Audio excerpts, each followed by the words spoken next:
നമ്മുടെ അല്ലാത്ത കാരണങ്ങളാൽ, ഇനിയിപ്പോൾ നമ്മുടെ ഉത്തരവാദിത്തത്തോടുകൂടിയുള്ള കാരണങ്ങളായാലും ചില ജീവിത പ്രതിസന്ധികളിലെ ജീവിതകാലം മുഴുവൻ കുരിശെടുക്കുന്നവരുണ്ടാകും.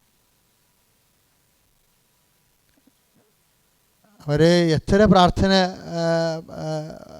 കൂടിയാലും അവരുടെ മനസ്സിൽ അവരൊറ്റക്കാണല്ല സ്വകാര്യമായ ഭാരം മനസ്സുകൊണ്ടും ശരീരം കൊണ്ടുമൊക്കെ താങ്ങിപ്പോകുന്നത്. അവർക്ക് സങ്കടവും ഭാരമൊക്കെ ഉണ്ടാകും. അങ്ങനെയുള്ളവർ ഈ ശുശ്രൂഷ ശ്രദ്ധയോടെ കേൾക്കാൻ കർത്താവ് പ്രത്യേക അഭിഷേകം നൽകട്ടെ എന്ന് പ്രാർത്ഥിക്കുകയാണ്. കാര്യം എൻ്റെ അനുഭവത്തിൽ വന്ന ഒരു വിഷയമാണ്. ഒരു സഹോദരി ഒരിക്കൽ ഒരു കുഞ്ഞിനെ കൊണ്ട് എൻ്റെ മുറിയിൽ വന്ന്, കുഞ്ഞെന്ന് പറഞ്ഞു കഴിഞ്ഞാൽ നല്ല ഹൈപ്പർ ആക്ടിവിറ്റിയുള്ള കുഞ്ഞാണ്. ഹൈപ്പർ ആക്ടിവിറ്റിയും പിന്നെ ഓട്ടിസം ഒക്കെ ഉള്ള പലതരത്തിലുള്ള ചാബല്യങ്ങൾ കാണിക്കുന്നില്ല. അവൻ ഒരു 10 മിനിറ്റ് കൊണ്ട് മുറി മുഴുവൻ മെസ്സാക്കി കളഞ്ഞു. എന്ന് വെച്ച് കഴിഞ്ഞാൽ എൻ്റെ അലമാരയിൽ കൂടി മുകളിലോട്ട് കയറി, വെറുതെ പെട്ടെന്ന് ഇങ്ങനെ കയറി ആ അലമാരയും കൂടി അവൻ താഴെ വീണ് എൻ്റെ മേശയിലെ വരിപ്പ് എല്ലാം ടേബിൾ ക്ലോത്തൊക്കെ വരച്ച് താഴെ ഇട്ടു. ഞാൻ വളരെ സംയമനത്തോടെ ഇരിക്കുമ്പോൾ അവരുടെ ആ കുഞ്ഞിൻ്റെ അമ്മയ്ക്ക് ഭയങ്കര വിഷമമുണ്ട്. പക്ഷേ ഇതാണ് അവസ്ഥ. കാര്യം അന്ന് ആ കുഞ്ഞിനെ കാണുമ്പോൾ എൻ്റെ മുമ്പിൽ ഒരു കാര്യം വൈദ്യശാസ്ത്രം തോറ്റുപോയ ഒരു കേസാണിത്. കാര്യം എല്ലാ ഓട്ടിസം കുഞ്ഞുങ്ങളും ഓട്ടിസം ഉള്ളവരായിട്ട് തന്നെയാണ് ജീവിച്ചു പോണത്. കുറച്ച് അല്പസ്വല്പമൊക്കെ വ്യത്യാസം ഉണ്ടാകുന്നുള്ളൂ. പക്ഷേ ഈ കുഞ്ഞ് ഒരു തേക്കിൻ്റെ ഒരു ആന രൂപം എൻ്റെ അലമാരിയുടെ മുകളിൽ ഇരിപ്പുണ്ട്. അതെടുക്കാനാണ് ബുദ്ധിയും ബോധവും ഇല്ലാതെ അവൻ നേരെ ലംബമായിട്ട് കയറിപ്പോയത്. എന്നിട്ടാണ് അലമാരി. അപ്പോൾ എന്ത് ബുദ്ധിയുണ്ട് അവന്? ആ വീഴും എന്നൊക്കെ പറഞ്ഞാൽ ആര് കേൾക്കാൻ? ഒരു രക്ഷയുമില്ല. അപ്പോൾ ഈ കൊച്ചിനെയും കൂടെ അവർ ജീവിക്കണില്ലേ? എത്രയോ വർഷം ജീവിക്കുന്നത്. ഒരു ദിവസം അവരെന്നെ വിളിച്ച്, അച്ഛാ ഞാൻ ഫെഡപ്പായി, സഹിക്കാൻ പറ്റണില്ല, വാട്ട് ടു ഡു എന്ന് എന്നോട് ചോദിച്ചു. ഞാൻ പറഞ്ഞു, എന്ത് പറ്റി? അതേ, എൻ്റെ മകനില്ലേ, ഞാൻ എൻ്റെ അപ്പൻ പത്രം വായിച്ചുകൊണ്ടിരിക്കുകയായിരുന്നു. അപ്പോൾ അപ്പൻ കണ്ണൂർ ഓപ്പറേഷൻ കഴിഞ്ഞിട്ട് കണ്ണടയൊക്കെ വെച്ച് കൂളിംഗ് ഗ്ലാസ് ഒക്കെ വെച്ച് പഞ്ഞിയൊക്കെ വെച്ച് അങ്ങനെ ഇരിക്കുക, സിക്കുക, ചെറിയ നീറിറക്കമുണ്ട്. അപ്പോൾ വേദനയോടെ അങ്ങനെയെങ്കിലും കണ്ണിൻ്റെ ടെസ്റ്റ് ചെയ്യാൻ വേണ്ടി അപ്പനിങ്ങനെ കോച്ചിൽ കിടന്ന് പത്രം നോക്കിയാണ്. ഏതക്ഷരം കാണാൻ പറ്റുന്നുണ്ട്, ഏതക്ഷരം കാണാൻ പറ്റുന്നില്ലെന്ന് നോക്കിയപ്പോഴേ ഈ കുഞ്ഞിന് അവന് തോന്നിയത് അപ്പൻ അവൻ്റെ അടുത്ത് പാത്ത് കളിക്കണമെന്നാണ് തോന്നിയത്. പത്രം പൊക്കിയും താത്തി അവനുടനെ കളിയോടുകൂടി ഇങ്ങോട്ട് വന്നിട്ട് പത്രം മൊത്തം പറിച്ചോടുകൂടി പറിച്ചത് കൊച്ചിൻ്റെ കൈ തെറ്റിപ്പോയി. അപ്പൻ്റെ കണ്ണാണ് പറിച്ചത്. അപ്പൻ്റെ ജീവൻ പോണ പോലെ അപ്പുറം ഒറ്റ അടിപ്പിച്ചു കൊടുത്തു. കുഞ്ഞ് അതോടുകൂടി മറിഞ്ഞു വീണ് അവൻ ഒരു ബോധം കെട്ട അവസ്ഥയിൽ കിടക്കുകയാണ്. അമ്മ ഹോസ്പിറ്റലിൽ നിന്ന് അവരെ പ്രൊഫഷണൽ നേഴ്സാണ്. അപ്പോൾ അത് ഹോസ്പിറ്റലിൽ നിന്ന് സന്ധ്യയ്ക്ക് വൈകുന്നു വരുമ്പോൾ കുഞ്ഞിങ്ങനെ തളർന്ന് കിടക്കണ കണ്ട് അപ്പോൾ കാര്യങ്ങളൊക്കെ തിരക്കി നോക്കിയപ്പോൾ ഇതാണ്. ഒരാശ്വാസത്തിനാണ് വീട്ടിൽ വരണത്. വീട്ടിൽ വരുമ്പോൾ ഇതുപോലെയുള്ള അവസ്ഥയാണെങ്കിൽ പിന്നെ അവർക്ക് എന്നാ ജീവിതം? അപ്പോൾ എന്നെ വിളിച്ച് ചോദിച്ച് മടുത്തതുപോലെ പെട്ടെന്ന് വിളിച്ച് ചോദിച്ച്. അപ്പോൾ ഞാൻ സമയത്ത് ജവമാരെ ചെല്ലിക്കൊണ്ട് എൻ്റെ പള്ളിയുടെ വാരാന്ത് നടക്കുകയായിരുന്നു. അപ്പോൾ എന്നോട് ചോദിച്ചാൽ ഇതിങ്ങനെ സംഭവിച്ചു, എന്ത് ചെയ്യുമെന്ന് ചോദിച്ചു. എനിക്ക് മടുത്തെന്ന് പറഞ്ഞു. മടുത്തെന്ന് പറഞ്ഞു.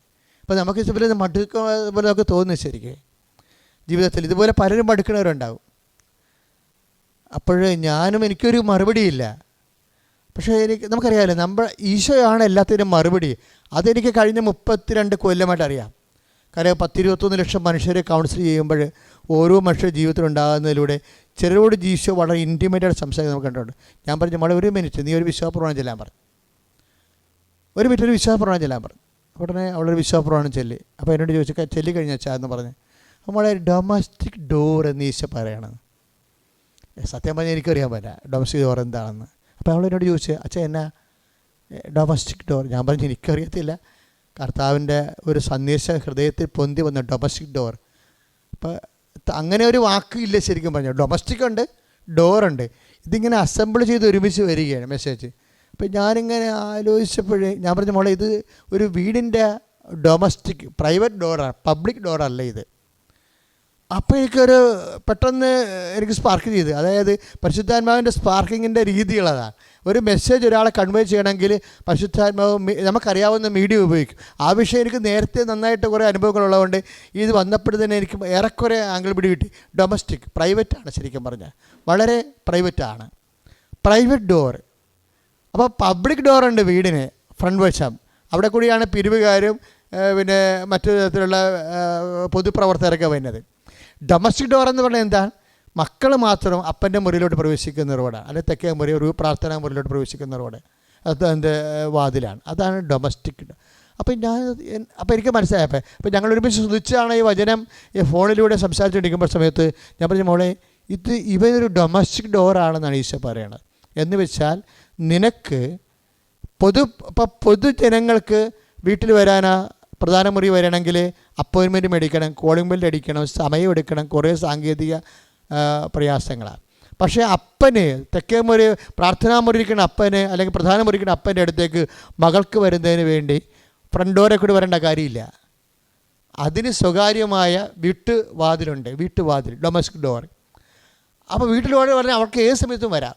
ഞാൻ പറഞ്ഞു, മോളെ ഇത് നന്നായിട്ട് തോന്നുന്നുണ്ട് കേട്ടോ, നീ ഇത് ഈശോ നമുക്കറിയാമല്ലോ, ഈശോ പറഞ്ഞിട്ടുണ്ട്, ഒരു നാണയത്തുട്ടിന് 2 കുരുകൾ വിൽക്കപ്പെടുന്നില്ലേ, അതിലൊന്നുപോലും എൻ്റെ സ്വർഗസ്ഥനായ പിതാവ് അറിയാതെ താഴെ വീടുന്നില്ല. ഇതിൻ്റെ തകർച്ചയെല്ലാം കർത്താവിന് അറിയാം, അറിയാത്ത ഒരു തകർച്ചയില്ല. ലൂക്കാ 12:7 ഈ തകർച്ച പറയണത് ഇത് ഞാൻ അറിയാതെ ഒരു തകർച്ചയില്ല. ഇപ്പോൾ ഈ എപ്പിലെപ്സി അല്ലെങ്കിൽ ഈ ഓട്ടിസം ആയാലും ശരി കർത്താവിന് അറിയാവുന്നു. കർത്താവിന് ഈ വിഷയത്തെക്കുറിച്ച് അറിയാവുന്നുള്ള അറിവാണ് നമ്മുടെ ഒരു ആശ്വാസം, വിശ്വാസിയുടെ ആശ്വാസം എന്ന് പറയുന്നത്. അപ്പോൾ ഞാൻ പറഞ്ഞ് ഈ കുഞ്ഞ് ഉള്ളിടത്തോളം കാലം, ഈ കുഞ്ഞ് ജീവിച്ചിടത്തോളം കാലം നിനക്ക് ഒരു റിസർവേഷനും ഇല്ലാതെ നിനക്ക് ഏത് സമയത്തും നിൻ്റെ ദൈവത്തിൻ്റെ അടുത്ത് വരാമെന്ന്.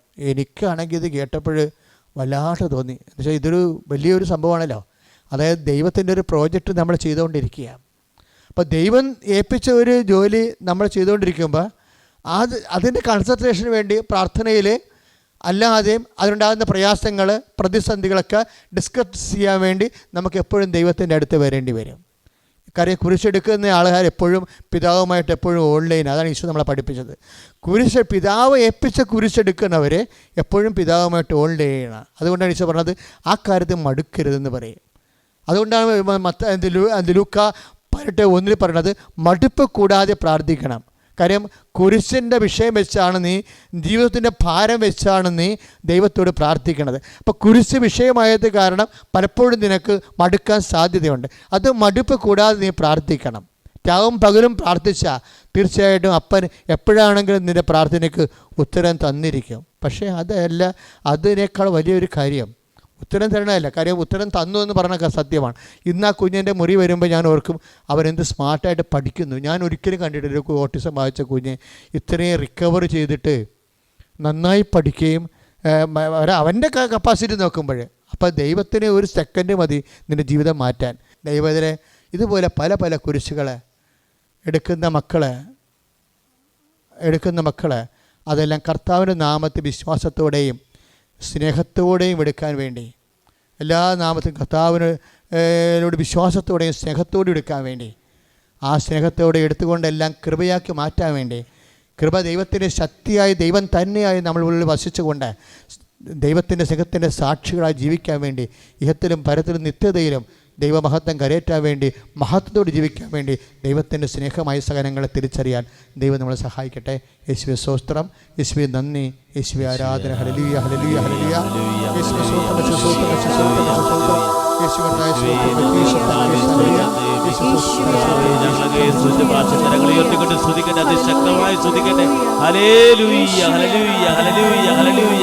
കർത്താവായ ദൈവമേ, കേട്ട വചനങ്ങളെ ഹൃദയത്തിലും ആത്മാവിലും സ്വീകരിച്ചുകൊണ്ട് കർത്താവേ, കൃപയ്ക്ക് മേൽ കൃപയാർജിക്കാൻ, ഞങ്ങളുടെ ജീവിതത്തെ ശക്തീകരിക്കാൻ ആത്മാവിൽ ഞങ്ങളെ അഭിഷേകം ചെയ്യണമേ എന്ന് പ്രാർത്ഥിക്കുന്നു. Hallelujah, hallelujah, hallelujah, hallelujah, hallelujah, hallelujah, hallelujah, hallelujah. സ്തുതിക്കട്ടെ, ഹല്ലേലൂയ. യേശുവേ ആരാധന, ദൈവമേ ആരാധന, പരിശുദ്ധാത്മാവേ സ്തോത്രം. ഹല്ലേലൂയ. കൃപയാലേ കൃപയാലനുദിനവും, കൃപയാലേ കൃപയാലേ കൃപയാലനുദിനവും,